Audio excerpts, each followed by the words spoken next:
Buenas tardes. Es un gusto poder estar con ustedes en este tiempo. Vamos llegando a final del año, un año muy diferente.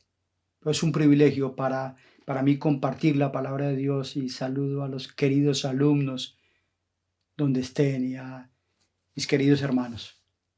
Vamos llegando a los momentos finales de este Evangelio de Marcos, Evangelio hermoso. Me acompañan por favor al capítulo 15 y vamos a ver ese juicio tan injusto, pero el juicio del justo ante el injusto. Marcos capítulo 15, versículo 1. Muy de mañana, habiendo tenido consejo, los principales sacerdotes, con los ancianos, con los escribas y con todo el concilio, llevaron a Jesús atado y le entregaron a Pilato. Pilato le preguntó: ¿eres tú el rey de los judíos? Respondiendo, él le dijo: tú lo dices. Y los principales sacerdotes le acusaban mucho. Otra vez le preguntó Pilato diciendo: ¿nada respondes? Mira de cuántas cosas te acusan. Mas Jesús ni aun con eso respondió, de modo que Pilato se maravillaba. Vamos a orar. Bendito Dios, por favor, bendito Señor, háblanos, necesitamos de tu voz. Háblanos, Señor bendito, que tu Espíritu Santo a través de tu palabra nos hable. En el nombre de Cristo Jesús. Amén. El juicio del justo ante el injusto. El juicio ante la autoridad romana. Es interesante que lo que motivó a este gobernador romano en la decisión final no fue la justicia, sino mantener una posición la cual estaba en peligro. Sabemos por los estudios anteriores, recordando a mi hermano Andrés, cómo hablaba de los juicios. Sabemos en el versículo 1 dice: muy de mañana, habiendo tenido consejo los principales sacerdotes con los ancianos, con los escribas y con todo el concilio. Nos muestra lo que era el juicio. Eran dos juicios diferentes, el juicio religioso y el juicio civil. En el juicio religioso, primero ante el sumo sacerdote, después ante el Sanedrín y ahora ante el concilio. Ante el concilio, porque en el juicio religioso fue declarado culpable de blasfemia. Pero ese veredicto tenía que ser confirmado y convalidado por este concilio. Ahora, el juicio civil también fueron 3 etapas. Primero ante Herodes, que lo vemos del capítulo 15, versículo 1 al 5. Después, ante Pilato. Después ante Herodes. Y luego lo vuelven a llevar a Pilato. 6 juicios, 6 audiencias en pocas horas. Muy de mañana, dice la Escritura. ¿Por qué muy de mañana? Ellos querían que Pilato tomara una decisión rápida. Ellos querían que decidiera antes de la caída del sol, porque no querían contaminarse y así poder celebrar la Pascua. ¡Qué increíble! Estos hombres siempre con lo exterior. O sea, mentir, matar a un inocente no les importaba, con tal de que pudieran guardar las tradiciones y mantenerlas, con tal de guardar la ley. Ahora, desde el año 6 después de Cristo, la decisión de la pena capital ya se le había suspendido a los judíos. Ellos no lo podían decidir, aún con sus mismos ciudadanos. La decisión de la pena capital tenía que pasar por el gobernador romano. Era la obligación, por eso, de pedir a Pilato que hiciera lo que ellos querían. Los únicos que podían actuar de esa manera eran los romanos. Ahora, sabemos que los judíos, cuando cometían esto, lo hacían por apedreamiento. Los romanos no. Los romanos ya estaban utilizando la crucifixión. Sin embargo, el plan de Dios era el que estos mismos judíos estaban cumpliendo. Momentos antes En el Evangelio de Marcos, capítulo 10, versículo 33 al 34, días antes, dice la Escritura, cuando iban camino a Jerusalén con sus discípulos, he aquí subimos a Jerusalén, y el Hijo del Hombre será entregado a los principales sacerdotes, a los escribas, dice, y les escarnecerán, dice, le entregarán a los escribas, a los sacerdotes, le condenarán a muerte, y le entregarán a los gentiles, le condenarán a muerte, le escarnecerán, le azotarán, escupirán en él y le matarán, mas al tercer día resucitará.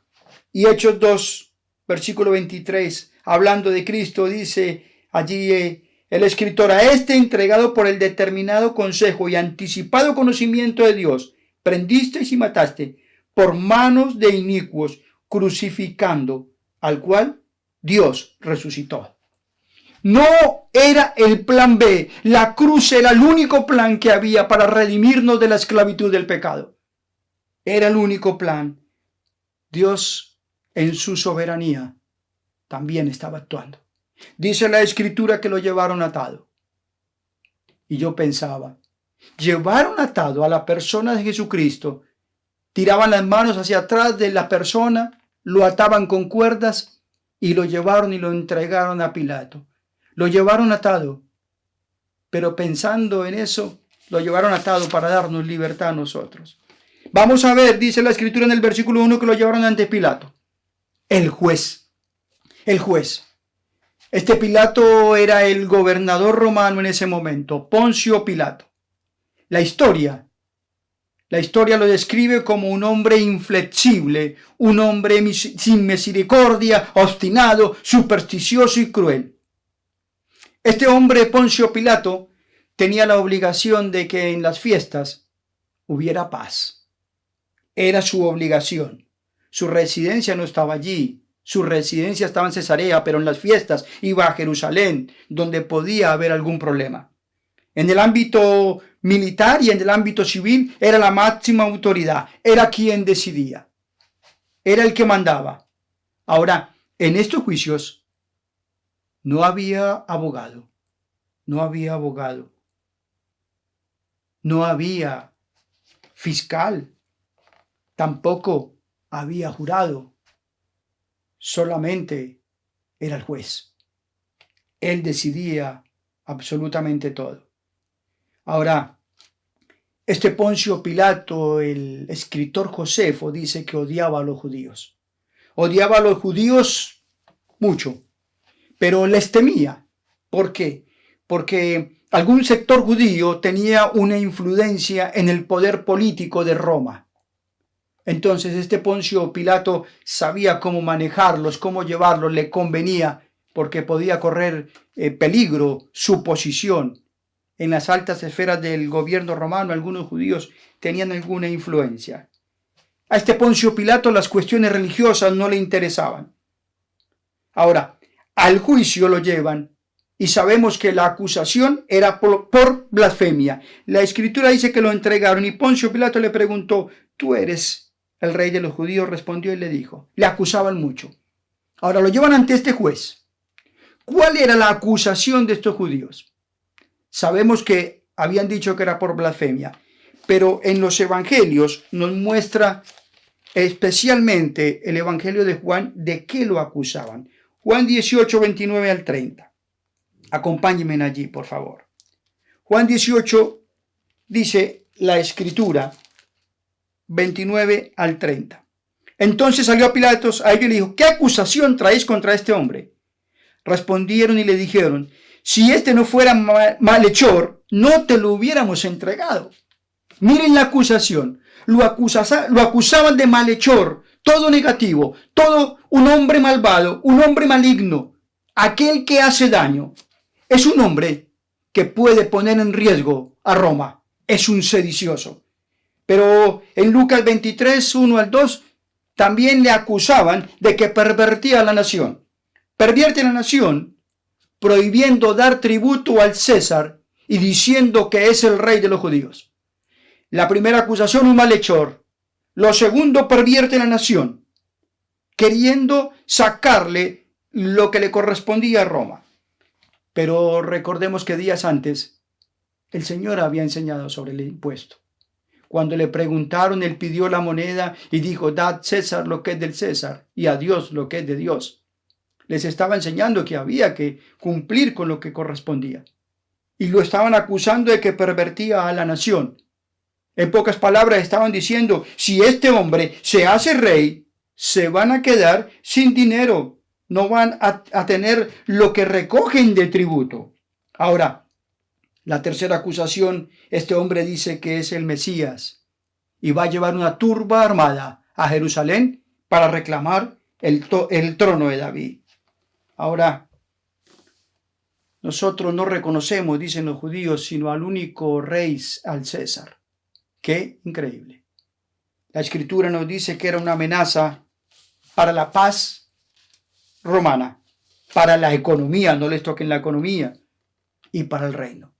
Ahora, la pregunta de este juez, volvemos a Marcos capítulo 15, y dice, le preguntó diciendo, ¿tú eres el rey de los judíos? Respondiendo, él le dijo, tú lo dices. El gobernador sabía bien que estos judíos lo entregaban de una manera falsa. Los judíos deseaban que fuera realidad, que fuera el rey de los judíos, que mejor que liberarlo de Roma. Pero este juez conocía a ese pueblo. Y la pregunta allí da la idea, ¿tú crees que eres el rey de los judíos? Como si le dijera, mira, estás atado, no puedes ser un rey. Pero en el Evangelio de Juan de nuevo, en el Evangelio de Juan dice la Escritura, allí en el capítulo que estábamos leyendo, capítulo 18, versículo 33 al 38, Pilato le preguntó, ¿eres tú el rey de los judíos? Y el versículo 36 le dice, mi reino no es de este mundo. Si mi reino fuera de este mundo, mis servidores pelearían para que yo no fuera entregado a los judíos. Pero mi reino no es de aquí. Y le dijo entonces Pilato, luego eres tú rey, respondió Jesús. Tú dices que yo soy rey. Para eso he nacido y para eso he venido al mundo, para dar testimonio de la verdad. Todo aquel que es de la verdad, oye mi voz. Y Pilato le preguntó qué es la verdad, y cuando hubo dicho esto, salió otra vez a los judíos y les dijo, no hallo ningún delito en él. No hallo ningún delito en él. Y después, en Marcos capítulo 15, continúa diciendo que le acusaban más. Versículo 4 del capítulo 15, le preguntó Pilato diciendo, nada respondes. Mira de cuántas cosas te acusan, Jesús. Mas Jesús, ni aun con eso, respondió, de modo que Pilato se maravillaba. El silencio del Señor. El silencio del Señor. Yo en los versículos 3 al versículo 5 veo el cumplimiento de la escritura de Isaías capítulo 53. Versículo 7. Angustiado él y afligido no abrió su boca. Como cordero fue llevado al matadero y como oveja delante de sus trasquiladores. Enmudeció y no abrió su boca. No era culpable de ningún delito, pero cayó de amor por vos y por mí. No había ningún delito en él, pero se estaba cumpliendo la escritura. No era culpable. Ahora, en ese momento, en el capítulo 5, los demás evangelios lo complementan. Dice que en un momento, este hombre escucha algo que le llama la atención en Lucas capítulo 23, versículo 5. Dice que ellos porfiaban diciendo, alborota al pueblo, enseñando por toda Judea, comenzando desde Galilea hasta aquí. Cuando Pilato escuchó desde Galilea, se le alumbraron los ojos. Se le alumbraron los ojos. Él quería sacarse todo de encima. Se le alumbraron los ojos porque recordó que en Galilea había una persona que era Herodes, el gobernador de ese momento en aquel lugar. Entonces dice la escritura que cuando se le alumbró, dice, lo mandó a Herodes. Y el Evangelio de Lucas nos habla de que Herodes lo quería ver. Herodes lo quería ver, lo quería escuchar, porque había oído de todos los milagros que hacía. De pronto quería ver un milagro, pero cuando se dio cuenta del silencio de Cristo, dice que él y los soldados lo menospreciaron y lo escarnecieron, y de vuelta lo enviaron a Poncio Pilato. En Lucas, el Evangelio nos habla de que ese día se hicieron amigos estos dos perversos. Yo no diría el justo ante el injusto, sino el justo ante los injustos, porque hay varios. Ahora, cuando vuelve a Poncio Pilato, sabiendo que era inocente, se juega su última carta. Versículo 6 en adelante. Dice la Escritura: ahora bien, en Marcos capítulo 15, ahora bien, en el día de la fiesta le soltaba un preso, cualquiera que pidiesen. Y había uno que se llamaba Barrabás, preso con sus compañeros de motín, que había cometido homicidio en una revuelta. Y viniendo la multitud comenzó a pedir que se hiciese como siempre les había hecho. Y Pilato les respondió: ¿queréis que os suelte al rey de los judíos? Porque conocía que por envidia lo habían entregado los principales sacerdotes. Mas los principales sacerdotes incitaron a la multitud para que le soltase más bien a Barrabás. Respondiendo Pilato les dijo otra vez: ¿qué pues queréis que os haga del que llamáis rey de los judíos? Y ellos volvieron a dar voces: crucifícale. Pilato les decía: pues qué mal ha hecho. Pero ellos gritaban más: crucifícale. Y Pilato, queriendo satisfacer al pueblo, acá ya llegó al colmo, les soltó a Barrabás y entregó a Jesús después de azotarle para que fuese crucificado. Pilato y su última carta. Dice la Escritura que en aquel tiempo se soltaba un preso. Ahora era Barrabás o Jesús. Los comentaristas discuten el significado del nombre Barrabás, pero algunos dicen que su nombre podría ser hijo del Padre. Podría ser un celote, un revolucionario, patriota, un fanático. El Evangelio de Marcos nos dice que estaba preso por sedición, por revolución. El Evangelio de Juan nos dice que era un ladrón. Lucas nos dice que es un asesino.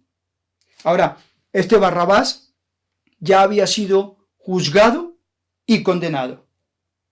Y yo pensaba en las diferencias. Uno que vino a dar vida y uno que vino a quitarla. Uno que vino a ofrecer paz, otro que vino a quitar la paz. Uno que era la verdad y otro que era la mentira.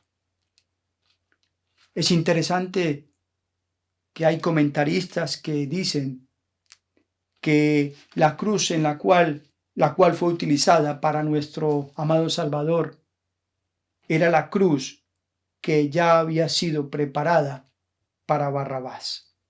Era la cruz de Barrabás. Ahora en el versículo 9, Pilato preguntó: ¿a quién quiere que os suelte? Cualquier persona común y corriente hubiera decidido fácilmente: ¿a quién quiere que os suelte? ¿A un asesino, a un sedicioso, a un hombre violento y sanguinario? ¿O a un hombre en el cual no encontramos nada? El cual es bondad, el cual es justo. Era una decisión fácil de tomar. Sin embargo, Pilato, viendo que este era un hombre inocente, dice la Escritura que él sabía que lo habían entregado por envidia, este mal. El aborrecimiento que produce cuando una persona ve lo que tiene el otro y lo desea. Cuando siente esa envidia, cuando quiere tener lo que tiene el otro. Por supuesto que era envidiado por su enseñanza. La enseñaba con autoridad, con ejemplo. La enseñaba por sus obras. Todas las señales del Mesías. Pero también era envidiado por su popularidad. Mucha gente le estaba siguiendo. Y aquellos hombres no resistieron más. La envidia cegó sus ojos. Él sabía que aquella multitud, Pilato lo sabía, no amaba a Roma, que era por envidia, esa maligna envidia, el disgusto por no tener lo que otros tienen. Qué mal ha hecho esta maligna envidia muchas veces en nuestro corazón y a través de todos los tiempos de la historia y de nuestra iglesia. Dice la Escritura en el versículo 11 que lo incitaron a la multitud. Y me preguntaba cómo la incitaron. Por supuesto que la incitaron mostrando cosas de Barrabás que serían mentiras. Levantaron sentimientos a favor de Barrabás y sentimientos en contra de Jesús. No sé qué le dirían, pero me imagino, si él fuera el Mesías prometido, se liberaría, mandaría ángeles Dios, tendría poderes y señales. Un Mesías no puede estar así. Es falso. El versículo 12, Pilato dice la Escritura, que pregunta qué mal ha hecho. ¿Qué mal ha hecho? Ya estaba miedoso Pilato. Ya lo estaban colocando en un dilema. Estaba miedoso. Marcos capítulo 15, versículo 12, dijo otra vez, pues, ¿qué queréis que haga del que llamáis rey de los judíos? Lo estaban incitando para que soltara a Barrabás. ¿Qué mal ha hecho? Miedoso, le colocaron en un dilema y lleno de miedo en ese momento, le llega un mensaje de su esposa. No tengas nada que ver con ese justo. La esposa había soñado. Era justo. Le envían ese mensaje que me imagino que lo terminó de poner más nervioso porque era un hombre muy supersticioso, lleno de miedo. El versículo 13 dice, y ellos volvieron a dar voces, crucifícale. En ese momento, en el Evangelio de Mateo, Pilato dijo, le castigaré y le soltaré. Pilato pensaba de pronto al ver cómo es el castigo romano, van a tener compasión y van a querer que le suelte. Pero no. Volvemos a Juan capítulo 19, versículo 6. Cuando dice que decían, crucifícale, Pilato les dijo, tomadlo vosotros y crucificale, porque yo no hallo delito en él. Juan 19, 7. Los judíos le respondieron, nosotros tenemos una ley, y según nuestra ley debe morir, porque se hizo a sí mismo hijo de Dios. Cuando Pilato oyó esto, tuvo más miedo, y entró otra vez en el pretorio, habló con el Señor.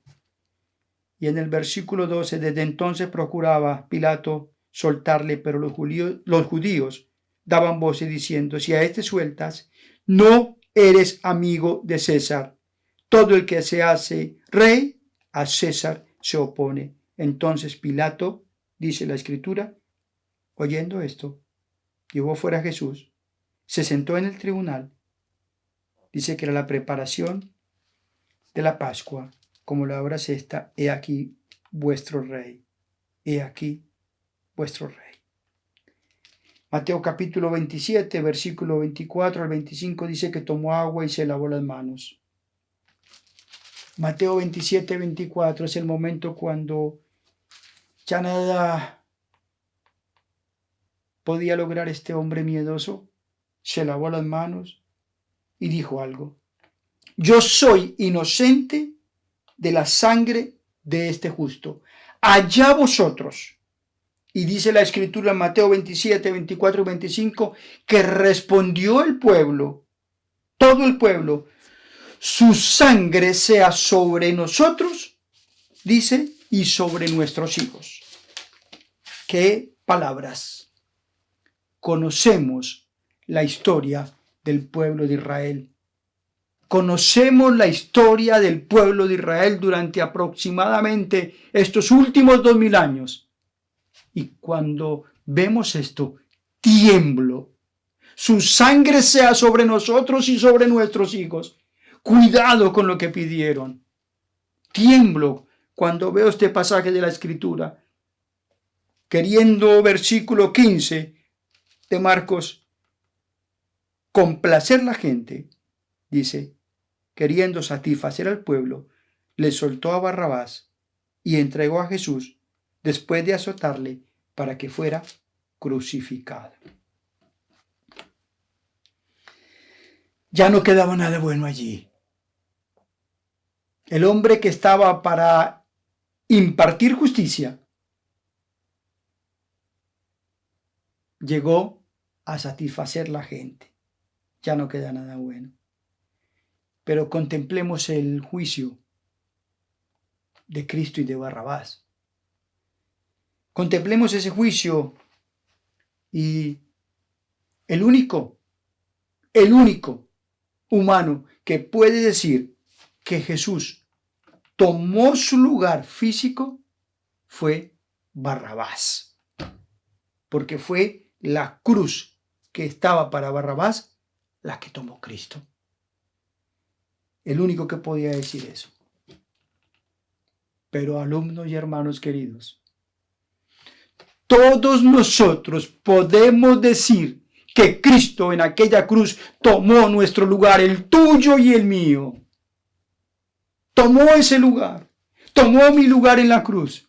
Merecía el infierno por mi pecado, por lo que había vivido, lo que he vivido, por mi condición de pecador perdido delante de un Dios santo. Yo merecía ese lugar, pero Cristo tomó mi lugar en aquella cruz. Dice que lo entregó después de azotarlo. Y ya viendo a Pilato, yo veo un hombre que no escuchó la verdad. Sabía que por envidia lo habían entregado, pero fue un hombre que no escuchó su conciencia tampoco. Todo le indicaba que este hombre era justo, pero tampoco escuchó las advertencias. Aún su esposa le dijo, este hombre es justo, este hombre es justo. No tenía convicciones, no escuchó, sin convicciones, con miedo, con un corazón que quería complacer a los demás, sin convicciones. Ahora, del versículo 16 al versículo 20, ya terminando, nos habla de lo que fue la crucifixión. Versículo 16, entonces los soldados le llevaron dentro del atrio, esto es al pretorio, convocaron a toda la compañía y le vistieron de púrpura y poniéndole una corona tejida de espinas, comenzaron luego a saludarle, salve rey de los judíos, y le golpeaban en la cabeza con una caña, le escupían y puestos de rodillas le hacían reverencia, burla. Después de haberse escarnecido, le desnudaron la púrpura y le pusieron sus propios vestidos y le sacaron para crucificarle. Vergüenza. Le mandó a azotar. Le mandó a azotar. Cuando vemos los evangelios, yo veo hombres que no hablaron detenidamente de lo que era la crucifixión y el dolor, lo que era el látigo, cómo quedaban las personas. Yo veo que no lo muestran de una manera como debería haber sido, como debió haber sido. No lo muestran de esa manera. No lo muestran. ¿Por qué? ¿Por qué no lo muestran de esa manera? Porque aquellos hombres sabían que era vergüenza, era dolor, era sufrimiento. No lo podían ver. Me imagino sus sentimientos, su corazón, al ver al mismo Cristo en esa condición. No narra ningún evangelio lo que era la crucifixión de una manera total y específica. ¿Por qué? Porque la crucifixión era algo doloroso. Y leí a Samuel Pérez Millos y permítanme leerles lo que era la crucifixión. Sabemos por la Escritura que los judíos castigaban con el látigo 40 veces menos uno, o sea, 39 latigazos. Pero los romanos no tenían ese límite. Los romanos no tenían ese límite. Los romanos eran especialistas en azotar a la gente porque era una tortura para que ellos declararan lo que ellos querían saber. Era una tortura. Los romanos la utilizaban, pero acá está hablando de lo que es azotar a una persona como preámbulo para la crucifixión. El látigo que utilizaban era un látigo que se llamaba flagrum, que era en sus tiras, en los extremos, colocaban huesos y metal, que algunos dicen que era plomo, otros que era bronce. Esos látigos lo colocaban, desnudaban a la persona, la colocaban sobre una piedra. Por lo regular utilizaban 2 soldados romanos, era una norma de ellos, uno de cada lado, para castigar a la persona. Y no cesaban de castigarlo hasta que los soldados se cansaban o el presidente del tribunal detenía el castigo. Los primeros latigazos, narrando Samuel lo que era la crucifixión, dice que dejaban una marca en la espalda, que a medida que se repetían, comenzaban a romper la epidermis, apareciendo la sangre. La reiteración de los golpes iba abriendo la carne y al final de la paliza, en muchas ocasiones, según los relatos de aquella época, la carne estaba lacerada hasta tal punto que se podían observar las venas. La pérdida de sangre era considerable y las fuerzas se iban debilitando. Después de que aquella persona que estaban castigando la llevaban hacia la cruz, dicen los escritores de aquella época que quedaban charcos pequeños de sangre. Era tan cruel la crucifixión, que los romanos no la utilizaban para sus ciudadanos. Recordemos a Pablo cuando lo dijo en Hechos. La golpiza tuvo que haber sido tan brutal, porque el gobernador Poncio Pilato, sabiendo que era inocente, esperaría que al verlo así de pronto tuvieran compasión, pero no. Juan 19:5 dice: he aquí al hombre, cómo lo entregan para la crucifixión. Fue entregado para la crucifixión. El aspecto del Salvador, yo lo imagino como lo describe el profeta Isaías casi 800 años atrás, finalizando el capítulo 52. Su parecer y su hermosura desaparecieron. Fue despreciado, fue quebrantado, fue desechado. Los hombres golpearon al Creador, decidieron su muerte y se prepararon para ejecutarlo. Los escritores de aquella época consideraban la crucifixión como la muerte más horrible que un hombre podía sufrir. Era la muerte más horrible. Una muerte propia para los esclavos, los sediciosos, para los más viles asesinos. Una muerte para las peores personas. Y de la mano de la cruz siempre iba la mano de la vergüenza y de la humillación. Cruz de vergüenza. Pero faltaba lo peor de todo. Era una muerte maldita. Deuteronomio versículo 21 al 23 nos dice que era una muerte maldita porque estaba así descrita por la ley. Pero Cristo nos redimió de la maldición de la ley, habiéndose hecho maldición por nosotros, porque como dice en Gálatas capítulo 3, versículo 13, maldito todo el que es colgado en un madero. Fue azotado y entregado, despreciado, vergüenza, la burla de estos soldados. Escupieron al creador de la vida, al creador de todo. Colocaron una corona de espinas. Corona de espinas que hacían daño a su cabeza. Espinos y cardos por el pecado. Espinos y cardos. Fue la maldición por el pecado en Génesis.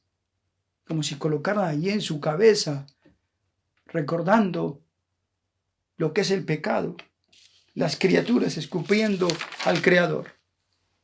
Las criaturas escupiendo al Creador. Pero, hermanos queridos, era el único plan perfecto para salvarnos a ustedes y a mí. Era el único plan perfecto ante la santidad de un Dios. Era el único plan perfecto para mostrarnos la comunión. Era el único plan perfecto para que tuviéramos paz para con Dios. Justificados, pues tenemos paz para con Dios. Era el único plan perfecto para darnos esa seguridad. ¿Quién nos separará del amor de Cristo? Ni aún la misma muerte nos podrá separar de ese amor. Era el único plan perfecto para darnos esperanza. No se turbe vuestro corazón, creéis en Dios, creed en mí. En la casa de mi Padre muchas moradas hay. Me voy a preparar lugar para vosotros, para que donde yo estoy, vosotros también estéis. Era el único plan perfecto. ¡Qué amor tan sublime! ¡Qué amor tan grande! Pero esa cruz no solamente nos tiene que afectar nuestro corazón emocionalmente, nos tiene que llevar a una vida como Él quiere que la vivamos. Yo quiero terminar en Filipenses, capítulo 2, versículos 5 al 8. Filipenses, capítulo 2, acompáñenme por favor a Filipenses.